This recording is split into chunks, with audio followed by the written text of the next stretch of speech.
Hi guys, it's Emily, and today I'm here to bring you a wrap-up of all the books that I read in June.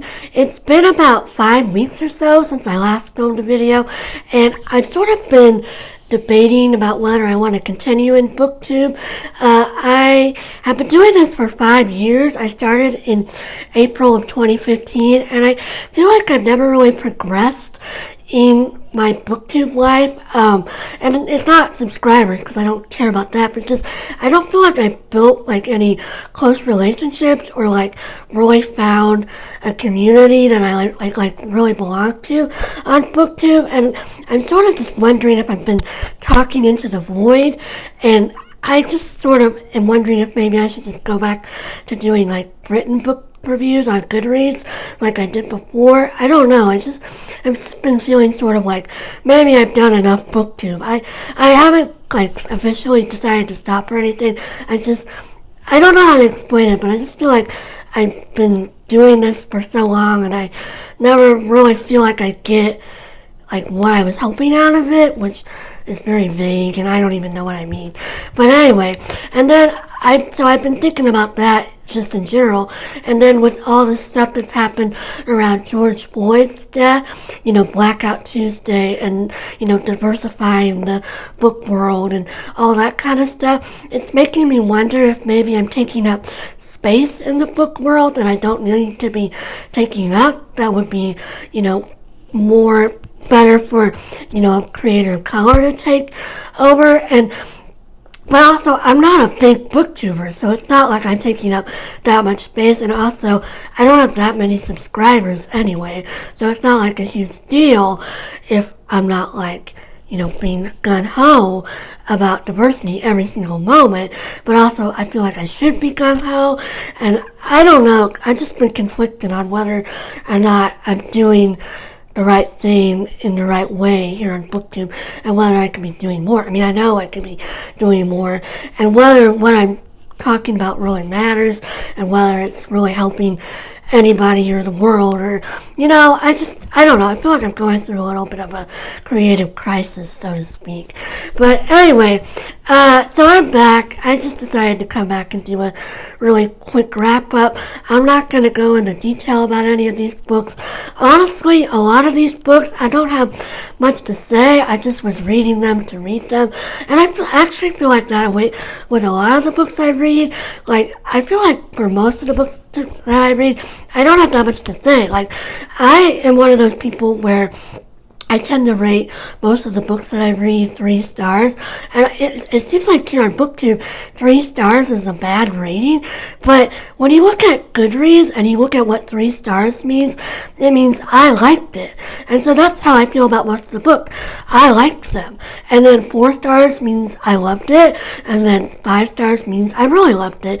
So to me, 5 stars is like an all-time favorite, something that really impacted me and changed my life. Whereas 4 stars is like a book that I would like to reread again or would really want to recommend to everybody. So to me, 3 stars is, a perfectly good rating. But anyway, again, most of the books that I read that are 3 stars, I don't have that much to say. And that's another reason why I'm starting to wonder if maybe I should call it quits on making BookTube videos, because I feel like I just don't know if I have much to say about any of the books I read.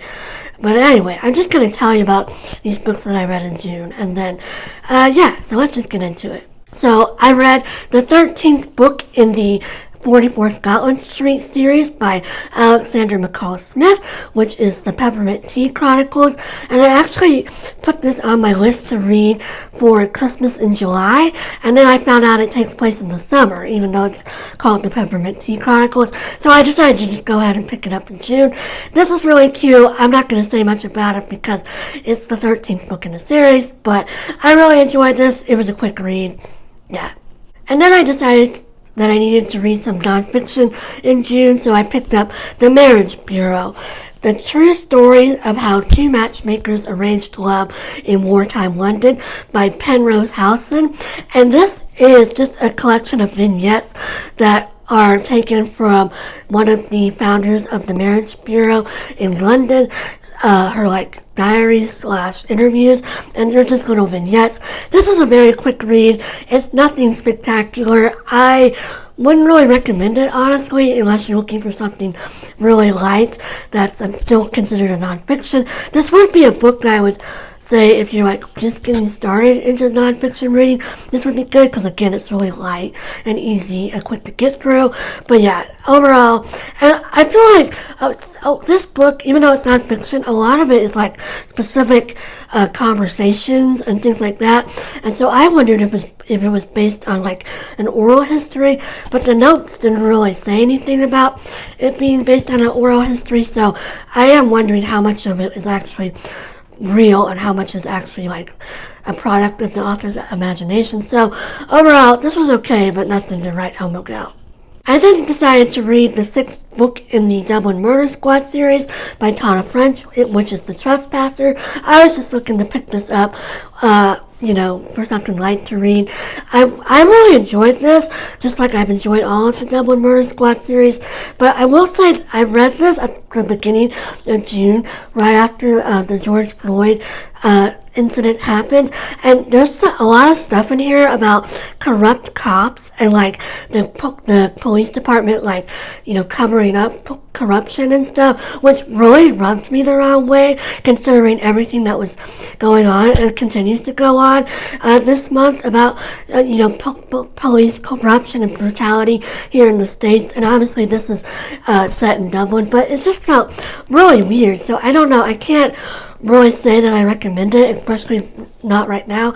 I will say that the main character of this book, Antoinette Conway, is a person of color, so that was really nice, but I don't know if I can recommend this because, again, it just felt very strange to be reading about this, like, corrupt cop incident and, like, how Antoinette felt conflicted about whether or not she should, out this person as being corrupt and being, bad. So yeah, and the mystery itself was very interesting, and I love Antoinette Conway and her partner Stephen Moran, who were both featured in the last book, The Secret Place, which I read in March for March Mystery Madness. But yeah, I will say that the police corruption aspect of this book really bothered me. And then I decided that this summer I'm going to reread one Jane Austen book every month. And so for June, I reread Mansfield Park by Jane Austen. I actually, for my birthday in early May, I decided to treat myself to these Penguin English Library copies of Jane Austen's entire works. You can see them right back here. And also this one is actually a collection of the Anne of Green Gables series, which is another series I've been meaning to buy for a while. So yeah, I hadn't read Mansfield Park since like middle school, and I don't think I really was old enough to read it back then, so I didn't really remember much about it. But I actually I started this on audio, or I started this in physical copy, and it was really slow, so I decided to check out the audiobook from Overdrive, and it was really, really good. So I am really glad I reread this. I'm looking forward to rereading Emma in July with Katie's is it Books and Things? Is she the one that does Jane Austen July? Well, anyway, the Jane Austen in July is rereading Emma. But anyway, this is about Fanny Price, and she is sent to live with some rich cousins, and it's about how she is sort of dealing with these cousins and their people come and there's bad morals, and Fanny has to stay strong, and it's a really good book, and I really enjoyed it, and I feel like it doesn't get enough press. And actually, Olive from A Book Olive did a really great video on Mansfield Park last year that I went back and re-watched, or actually I hadn't watched it, but I watched it after I finished this, and it was really good, and I'm actually going to link it down there because it was a really good video.